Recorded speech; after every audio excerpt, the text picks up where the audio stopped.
ECRல property வாங்க எதுக்கு crores? Lakhs போதுமே. Just 4 lakhsல ECR கோவலத்துல beach resort plot. EMI 12,000 only. Stepstone presents Secret Aura at ECR Kovalam. Grand launching on 22nd, 23rd and 24th August 2025. 4 lakhsல ECRல plot. Call 8682089820. Sir முதல்வர் நாளைக்கு வந்து வெளிநாட்டுக்கு பயணம் போறாரு முதலீடு இருக்கிறதுக்கு. என்ன சார் சிரிக்கிறீங்க? எத்தனையோ வாட்டி போயிருக்காரு, துபாய் போயிருக்காரு, சிங்கப்பூர் போயிருக்காரு. 10 லட்சம் கோடி தொழில் முதலீடுலாம் வந்திருக்கு, தமிழ்நாட்டுக்கு வந்திருக்கு. வெள்ளை அறிக்கை கொடுப்பீங்களா? ரொம்ப சிம்பிள். வெள்ளை அறிக்கை கொடுக்க முடியுமா? தாவேக்கு அழுத்தம் கொடுக்குமா? என்னத்துக்கு அவங்களுக்கு வெள்ளை அறிக்கை கேட்குது? பொய் சொல்லியிருக்கேன், நாங்கள் அழுத்து கேட்குறோம். நான் கேட்குறோம், நீ கொடுப்பியா? மாத கடைசி ஆமாம், உன் கூகுள் பேயில் உன் அக்கௌண்ட்டில் எவ்வளோ காசு மிச்சம் இருக்குது? கொஞ்சம் கம்மியாக தான் இருக்குது. எல்லாத்தையும் கேளு. மாத கடைசியில் ஒரு 5000 ரூபாய் கூட ஒரு சாமானியனுக்காக மிச்சம் முடிச்சு வைக்க முடியாத ஒரு சூழலில் தான் இருக்குது. வரியை குறைச்சிட்டாலே நம்ம கையில் வந்து பணம் சேமிச்சிடும். அதை செஞ்சிருவீங்களா? பெட்ரோலை விலையை குறைப்பேன்னு சொல்லி குறைச்சிங்களா? மின்சார கட்டணம் குறைச்சிங்களா? இப்போ பார்த்தாலும் விஜய் பற்றியே பேசுகிறீங்களே, ஏன் எங்களை பற்றி எதாவது பேசுங்க அப்படின்ற மாதிரி கேட்டிருக்காங்க.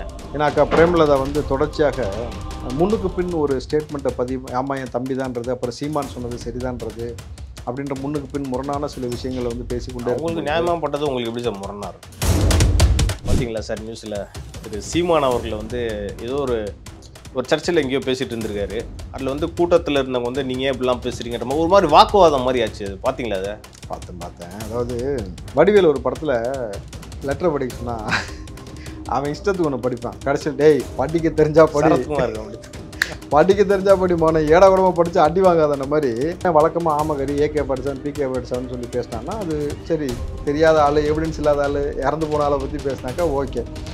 பைபிளில் உள்ள விஷயத்தை பற்றி ஒம்பாடு தப்பாக பேசலாமா?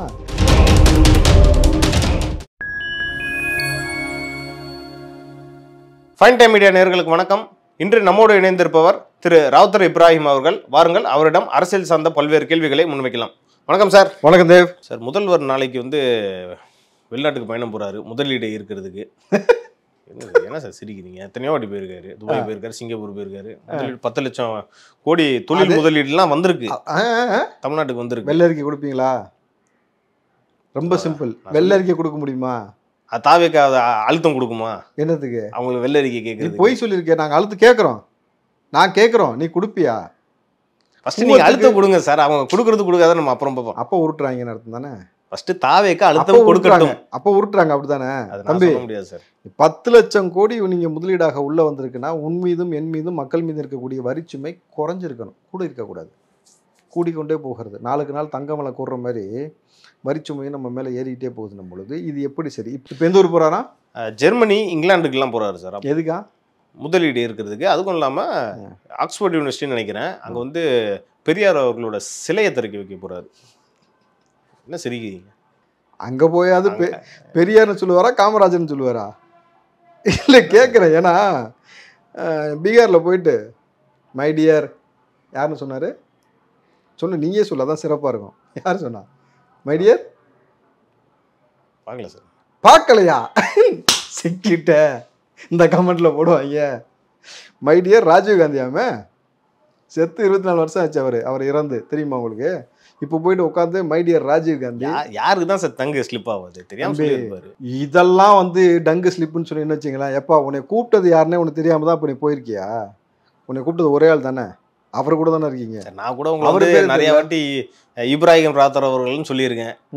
நான் தவறா சார்? அது தெரியாம இப்ராஹிம் ராவுத்தர்னால் ராவுத்தர் இப்ராஹிம்னால் நான் தான். ராஜீவ்காந்தி ராகுல் காந்தி ஒன்னா? என்ன அதெல்லாம் தம்பி? நீங்கள் சப்போர்ட் பண்ணுங்க திமுக. வேணாம்னு பண்ணல சார், நான் நடக்கிற இயல்பு தான் நான் சொல்கிறேன். சரி சரி, அப்போ ஓகே. அப்போ உங்கள்கிட்ட இன்னொரு கேள்வி கேட்குறேன். நியாயமான மனுஷன் தானே நீ? நியாயமாக பேசுவேன். இப்போ ஆளுகிற கட்சி எந்த கட்சி? திமுக. இது அவருக்கு தெரியல, தெரியுமா? அதிமுகன்னாரு. இது டங்கு ஸ்லிப் பண்ணுவீங்க? பெரியார் பலாத்கார போராட்டத்தில் கலந்து கொண்டாருன்னு சொல்லி பேசினாரு, வேணா டங்கு ஸ்லிப்புன்னு வச்சுக்கலாம். இளமை புகுத்தி விடும் திருக்குறள் பேசினாரு, டங்கு ஸ்லிப்புன்னு வச்சுக்கலாம். மதில் மேல் பூனை, பூனை மேல் மதில்னு சொன்னார், டங்கு ஸ்லிப்புன்னு வச்சுக்கலாம். 992 ஏதோ ஒன்று ஊட்டிட்டு இருந்தார், அது வந்து டங்கு ஸ்லிப்புன்னு வச்சுக்கலாம். இது இல்லாமல் டங்கு ஸ்லிப்பு புரிஞ்சுங்க. அப்போ அங்கே போயாவது அது பெரியாரா காமராஜரான்னு கன்ஃபியூஸ் ஆகாமல் சொல்லிட்டு வந்துட்டான்னு வச்சுங்க. ஏன்னா உள்ளூரில் வந்து என்ன சொல்லுவாங்க, ஏதோ உள்ளூரில் நாங்கள் தெரிஞ்சு பழகிக்கிட்டோம், சரி ஐயா வந்து இப்படி அடிக்கடி ஏதாவது மாற்றி மாற்றி பேசுவாருன்னு நாங்கள் சகஜமாக எடுத்துகிட்டு போயிடுவோம். வெளிநாட்டில் போய் ஒரு ஸ்டேட்லேருந்து வந்து ஒரு ஸ்டேட்டோட சிஎம் அங்கே போய் மாற்றி சொல்லிட்டீங்கன்னு வச்சிங்களேன், வெளிநாட்டுக்காரன் என்னன்னு பார்ப்பான்? என் இனம் தமிழ் இனத்தை என்னவென்று பார்ப்பான். நான் அதெல்லாம் கொஞ்சம் யோசிக்கணும்ல. அதனால் ஐயாட்ட சொல்கிறேன். பேசினதுக்கப்புறம் பார்க்கலாம் சார். இன்னும் பேசவே இல்லை சார் அவர். அதுக்கு தான்ப்பா முன்னக்கூட்டியே சொல்கிறேன் நான். ஐயா ஒரு 1க்கு 10 வாட்டி எழுதி கொடுத்து அவரை மனப்பாடம் பண்ண வச்சு சொல்ல வைங்க. மாற்றி சொல்லிடக்கூடாது. தமிழ்நாட்டுடைய தமிழர்களுடைய கௌரவ பிரச்சனைப்பா அது. சரி சார், நம்ம சப்ஜெக்டுக்குள்ளே போவோம். சப்ஜெக்டே அதுதான். அங்கே போய் என்ன பண்ண போகிறாராம்? நாளைக்கு முதலீடு இருக்கிறதுக்கு வெளிநாடு பயணம் போகிறாரு நாளைக்கு. எப்படி இருப்பார்? கயிறு கட்டியா கண்ணடிச்சா? முதல்வர் சார் அவர். என்னப்பா முதல்வர் வந்து பேரப்பிள்ளைலாம் கொஞ்சம் மாட்டாரா? நம்மள மாதிரி மனிதர் தானே. முதல்வர்னு ஏன் அவர் தனியாக ஒரு இடத்துல தள்ளி ஒதுக்கி வைக்கிறீங்க? தம்பி அவர் சைட் அடித்து இயல்பாக இருந்த கதையெல்லாம் அவர் பேசியிருக்காரு பொது மேடையில், தெரியுமா உங்களுக்கு? பக்கோடா வாங்கிட்டு வரும்போது 50 காசு ஆட்டை போடுறதை பற்றியும் பேசியிருக்காரு. ஒரு பருவ காலத்தில் வந்து சைட் அடித்த விஷயத்தெல்லாம் இப்போ சமீபமாக பேசியிருக்கிறாரு. எல்லாத்தையும் தெரியுமா உங்களுக்கு? அவர் இயல்பாக இருக்க விடுங்க தம்பி. நீங்கள் முதலீடை ஈர்க்க போகிறீங்கன்னா எப்படி ஈர்த்தீங்க? இது வரைக்கும் எத்தனை ஆயிரம் கோடி வந்து முதலீடாக உள்ளே வந்திருக்குது? அதுக்கான வெள்ளறிக்கை கொடுங்க. இப்போ என்ன திட்டத்திற்கு யாரெல்லாம் சந்திக்க போய் எப்படி ஈர்த்து கொண்டு வந்து, அப்போ முதலமைச்சர் இந்த பயணம் போயிட்டு வந்த பிறகு இங்கே மக்களுக்கான வரிச்சுமை குறைஞ்சிரும், எல்லாத்துக்கும் வேலை வாய்ப்பை ஏற்படுத்தி கொடுத்துருவீங்க, அப்படி தானே? சொல்லுங்கள். அவர் வந்தவுடனே பார்த்தீங்கன்னா அப்படியே தலைகீழ மாதிரி இருக்கும் தமிழ்நாடு. அப்படியே பாருங்கள், அப்படியே எல்லாத்துக்கும் வேலை கிடச்சிருக்கு. ஒருத்தர் போராட மாட்டாங்க, எந்த பிரச்சனையும் இருக்காது. கரண்ட் பில்லெல்லாம் மாதம் நான் வாரம் கூட எடுக்க வைப்பார், எந்த சிக்கலும் இல்லாமல் போயிடும். சொல்லுங்கள் பார்ப்போம். இல்லை சார், தொழில்நுட்ப பூங்காலாம் வச்சுருக்காங்க. ஐடி ஹப்லாம் கூட இந்த ஆட்சியில் கொண்டு வந்திருக்காங்க. அதே மாதிரி பொருளாதார வளர்ச்சியில் கூட தமிழ்நாடு தான் ஃபஸ்ட்டில் இருக்குது. அப்புறம் ஷேர் ஆஃப் எம்ப்ளாய்மெண்ட்டில் கூட தமிழ்நாடு தான் ஃபஸ்ட்டில் இருக்குது. நீங்கள் எப்படி அதை வந்து இல்லைன்னு சொல்கிறீங்க? எதுவுமே செய்யலைன்னு சொல்கிறீங்க? என்ன பூங்கா? தொழில்நுட்ப பூங்கா, ஐடி திறந்து சார் வேலை வாய்ப்புலாம் உருவாயிட்டு தானே சார் இருக்குது. ப்ரைவேட் செக்டார் அவன் கொண்டு வந்தால் வேலை வாய்ப்பை ஏற்படுத்துகிறானா? அவனு இப்போ பார்த்தீங்கன்னாக்கா ஃபுல்லாக வேலையை விட்டு தூக்கியிருக்கான். டிசிஎஸ்லாம் எவ்வளோ போயிருக்காங்க தெரியுமா உங்களுக்கு? நான் கேட்குறது இத்தனை ஆயிரம் கோடி உள்ளே வந்ததுனால எங்கள் மீது இருக்கக்கூடிய வரிச்சுமை எவ்வளோ குறைச்சிருக்கீங்க, அதை மட்டும் பதில் சொல்லுங்கள். நீங்கள் எத்தனாயிரம் கோடி வேணால் கொண்டு வந்துக்கோங்க, எனக்கு ஒன்றும் பிரச்சனை கிடையாது. மக்கள் மீது இருக்கக்கூடிய வரிச்சுமை எவ்வளோ குறைஞ்சிருக்கு? சொத்து வரி, வீட்டு வரி, மின்சார வரி, பேருந்து கட்டணம், பால் கட்டணம், இதெல்லாம் எவ்வளோ எங்களுக்கு குறைஞ்சிருக்கு? சாதாரண இயல்பான மக்களுடைய சுமைகளை எவ்வளவு குறைத்து நீங்கள் வந்து எங்களை சொகுசாக இல்லை, நார்மலான ஒரு, இப்போ இன்றைக்கி ஒன்றும் இல்லை, நான் ரொம்ப கேட்குறேன், உண்மையை மட்டும் சொல்லு. தயவு செஞ்சு நீ திமுக மைண்ட் செட்லேருந்து வெளியில் வந்துட்டு அப்போ நீ உண்மையை சொல்லணும். நான் உண்மையை தான் பேசுகிறேன். சரி, ஓகே. மாத கடைசி ஆமாம், உன் கூகுள் பேயில் உன் அக்கௌண்ட்டில் எவ்வளோ காசு மிச்சம் இருக்குது? இது கொஞ்சம் கம்மியாக தான் இருக்குது. எல்லாத்தையும் கேளு. கேமராமேன் தம்பிகிட்ட கேளு, எடிட்டர்கிட்ட கேளு.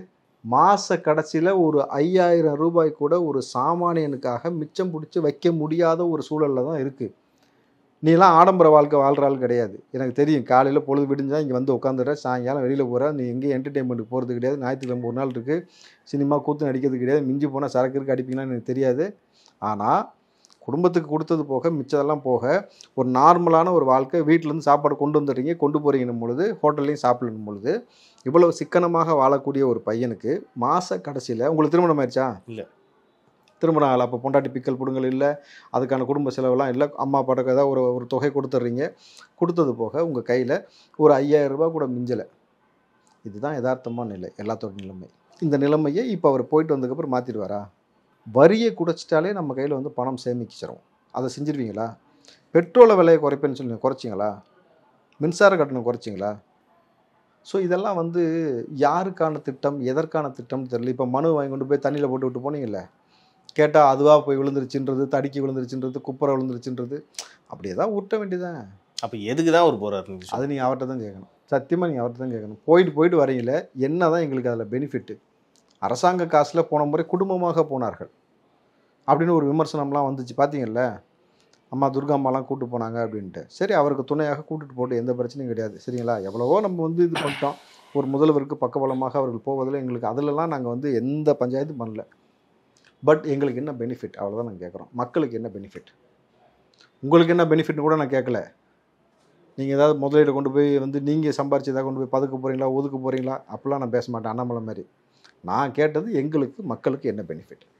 போயிட்டு வந்ததுக்கப்புறம் ஒரு விளக்குவார் சார். அப்படி தான் விளக்குறாங்க ஒவ்வொரு வாட்டியும். கடைசியில் கற்காலத்தில் விளக்க வச்சு நம்ம உட்காந்துருப்போம் தெரியுமா, கரண்ட் இல்லாமல், அந்த மாதிரி கொண்டு போய் விட போகிறீங்க தமிழ்நாட்டை. அது மட்டும் எனக்கு புரியுது. திருமதி பிரேமலதா அவர்கள் என்ன சொல்லியிருக்காங்கன்னா, எப்போ பார்த்தாலும் என்கிட்ட வந்து ரிப்போர்ட்டரை பார்த்து இன்னைக்கு கொஞ்சம் கோவப்பட்டாங்க. என்னன்னா, என்ன எப்போ பார்த்தாலும் என்ன வந்து ஒன்று கூட்டணி பற்றி கேட்குறீங்க, இல்லாட்டினா விஜய் பற்றி கேட்குறீங்க அப்படின்ட்டு இன்னைக்கு கொஞ்சம் இனிமேல் இதை பற்றி கேட்கக்கூடாதுன்ட்டு ரொம்ப டென்ஷனாக பேசிட்டாங்க. பார்த்தீங்களா சார்? ஏன் தளபதி விஜய் கொடுத்து கேள்வி கேட்டாங்களா? இல்லை, எப்போ பார்த்தாலும் விஜய் பற்றியே பேசுகிறீங்களே, ஏன் எங்களை பற்றி எதாவது பேசுங்க அப்படின்ற மாதிரி கேட்டிருக்காங்க. ஏன்னா அக்கா பிரேமலதா வந்து தொடர்ச்சியாக முன்னுக்கு பின் ஒரு ஸ்டேட்மெண்ட்டை பதிவு, ஆமாம் என் தம்பி தான்றது, அப்புறம் சீமான் சொன்னது சரிதான்றது அப்படின்ற முன்னுக்கு பின் முரணான சில விஷயங்களை வந்து பேசிக்கொண்டே உங்களுக்கு நியாயமாக பட்டது உங்களுக்கு எப்படி சார் முரணா இருக்கும்? எப்படி நியாயம்னா, அவங்க கேப்டன் விஜயகாந்தை ஒருத்து சீமான் வந்து என் கெண்டகால் மயிர் கூட வருவானா, நல்ல கணக்கு கெண்டகால் மயிர் கூட வருவானாடா அப்படின்னு சொன்னது நியாயமாகப்பட்டுச்சா? புரியல எனக்கு. தண்ணிலேயே மிதக்கிறவன் பேர் கேப்டனான்றது நியாயமாகப்பட்டுச்சா? ஏன்டா உங்ககிட்ட நாட்டை கொடுத்து நாங்கள் உட்காந்துருக்கோமான்னு அது நியாயமாகப்பட்டுச்சா? அரசியலில் எல்லாரும் இன்னைக்கு ஒரு சைடு பேசுகிறாங்க, நாளைக்கு வந்து ஒன்றா வராங்க. இதெல்லாம் வந்து எவ்வளோ நடந்திருக்கு சார். இதெல்லாம் அரசியலில் அரசியல் பேசலாம், அவர்கள் செய்த தவறுகளை சொல்லலாம். தனிப்பட்ட விமர்சனத்திற்கு அரசியலில் இடம் கிடையாது.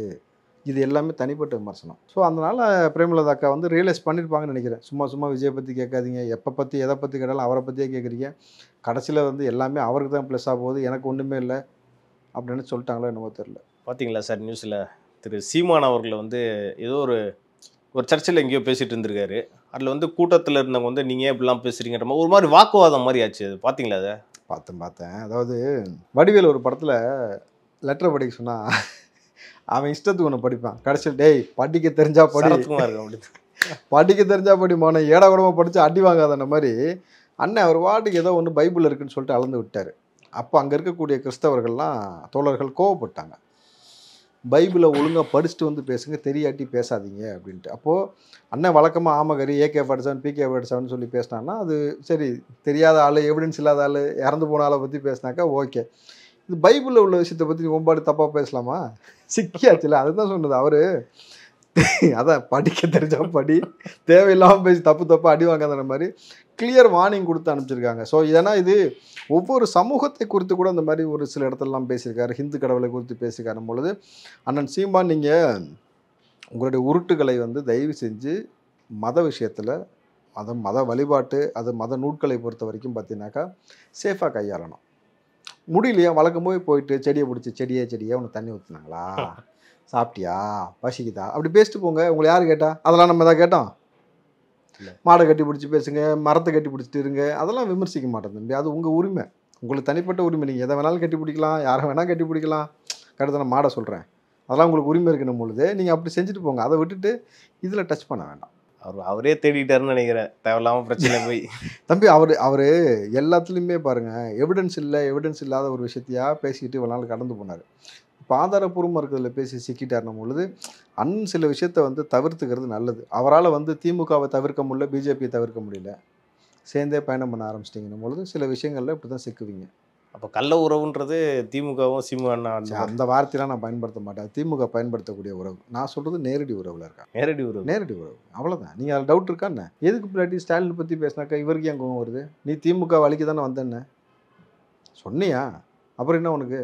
இந்த அந்த ஸ்டாண்டில் தானே இருக்காரு, இப்போ அதே ஸ்டாண்டில் தான் இருக்காரு. அவர் என்ன ஸ்டாண்டில் இருக்காருன்றது நீங்கள் போய் பாருங்கள், தெரியும். பயங்கரமான ஸ்டாண்டில் இருக்கிறாரு. சீமான் அவர்கள் திரு விஜய் அவர்களை பேசுனா உடனே நீங்கள் வந்து திமுக கூட்டணியில் இருக்குன்றது எப்படி சார் ஏற்றுக்க முடியும்? அதை விஜய் அவர்களுடைய அவரை குறித்து தொடர்ச்சியாக நீங்கள் விமர்சனம் பண்ணிக்கிட்டு பேசிக்கிட்டே இருக்கிறீங்க. ஆனால் உங்களுடைய நோக்கமாக நீங்கள் சொன்னது இந்த திராவிட கட்சிகளை அழிக்கத்தான் வந்திருக்கேன்ட்டு. அப்போது அவர்களுக்கு ஒரு பிரச்சனைனா முண்டி அடிச்சுட்டு உள்ளே வர்றீங்க. சசிகலாவையும் எடப்பாடியும் சேர்த்து வைக்கிறதுக்கு போய் உட்காந்தீங்க. ஏன் உட்காந்தீங்கன்னா அவ்வளோ பெரிய கட்சி அழிஞ்சு போயிடும்னு நினச்சேன். ஆனால் நீ எங்கிட்ட சொன்னது என்ன தெரியுமா? இது அழிக்க தான் வந்திருக்கேன். இதில் எது உண்மை? சில விஷயம் நான் ஒரு காமெடிலாம் பார்த்துருக்கேன் தம்பி, இது இல்லை சரியாகாத வார்த்தைகள். தாவேகா வந்து திமுகவே எதிர்க்குது.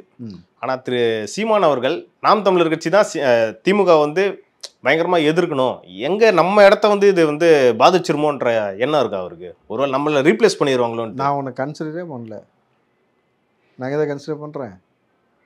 உனக்கு என்னப்பா நீ பாட்டு ஜாலியாக பேசுனா நான் சொல்லிட்டேன்ல. நீ யாரை எதிர்க்கணுன்ற ஒரு புரிதல் இல்லாமல் ஏற்றுக்கிட்டு இருக்கேன்னா எனக்கு அதை பற்றி பிரச்சனை கிடையாது. பட் நான் டிசைட் பண்ணிட்டேன் எதிரி யாருன்றதை. பிஜேபி, டிஎம்கே முடிஞ்சு. இல்லை நாங்கள் ரொம்ப தெளிவாக இருக்கிறோம்.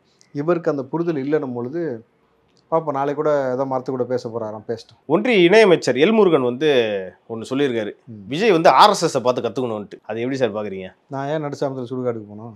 நான் ஏன் பார்ப்பேன்? ஆமாம் தம்பி, RSS பார்த்து நான் ஏன் கற்றுக்கணும்? தம்பி, ஒவ்வொருத்தருக்கும் ஒரு நெறிமுறையை இங்கு நாங்கள் ஏற்றுக்கொண்டு வாழ்ந்து கொண்டு இருக்கிறோம்.